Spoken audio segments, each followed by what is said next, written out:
Welcome to another video explanation of the Noble Ape simulation. Today we're looking at land variables and the editing of land variables in the simulation. I'm Tom Barbalet, the creator of the Noble Ape simulation. Here we have the manual, the HTML manual, being displayed on my old development Mac. And the file.html is particularly important. You'll remember that from the last movie that I made, basically. File.html explains the file format, the variable save format, and that's going to be particularly important for this demonstration today because we're going to look at the land files, the land part of the file format, part of the variable files. So with a bit of luck, you have the file.html in the background. We have the version of the simulation running. What we're going to do is, as we did in the previous video example, we'll just save the simulation. Let's reduce the windows down because we're just looking at the land with the example today. And with a bit of luck, we should save this. Let's save this.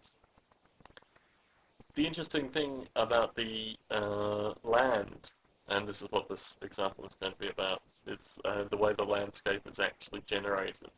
And whilst that exists in the source code, we'll just call it land example A. I'll show you why in a couple of minutes. Whilst that's important in the source code, it's also interesting from a user perspective who may want to change the various landscapes. So here we have the file format. Oh, no, we're closing it up. Here we go. Let's have a look at the variable file. I pre-record all the video footage and then put the audio over the top.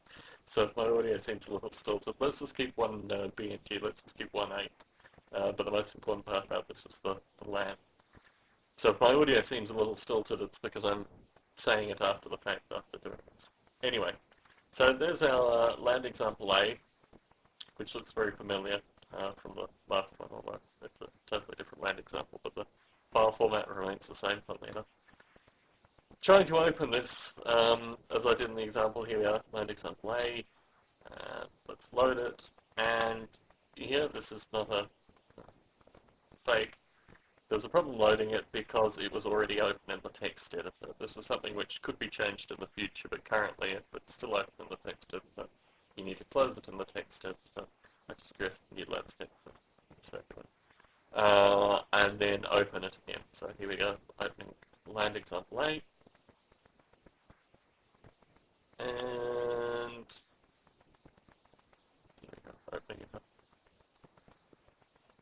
And this is what it looks like, except just now with one A. So if we move it over and have a look at the file format document, we'll get some background basically into what goes into the LND. I'm actually duplicating land example A currently. And I'm duplicating it to show how the landscape changes as you change the generator numbers. The idea of the generator numbers, and you'll see this in the file format, is that there's the random numbers are 16-bit numbers, and two of them are used through a particular algorithm in the simulation to generate random numbers, and these numbers change continuously. But at some point, these two random generator numbers are used to create the landscape, and they're called seed numbers, I guess, in the trade. So if you look here, you have RND and gen. So let's have a look at this file.html.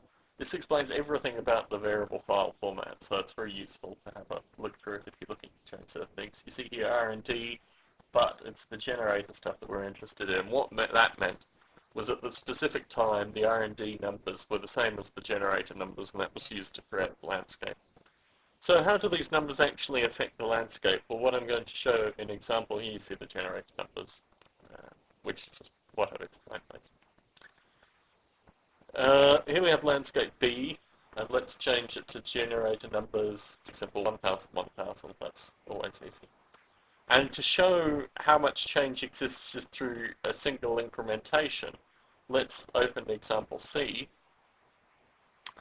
And instead of 1000, 1000, let's make it 1000 and then 1001. But they're very close numerically, obviously. compared to the last 1000. Let's see what it does to the actual landscape. Let's see how the landscape changes based on that.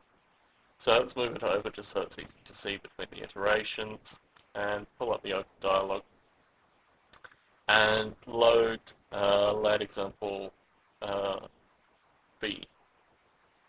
And that'll show that's what land example B looks like in the pure landscape. You'll notice the 8 hasn't moved because obviously I haven't changed the variables associated with that. And let's look at land example C, which is completely different, as you can see. It's some minor similarities, but really it is a different landscape. And that is just from generating the one generated number. So as you can see, file.html is very useful, both with regards to the apes and the simulation and the landscape, all of which are saved in the variable file. And that gives you something else to look at.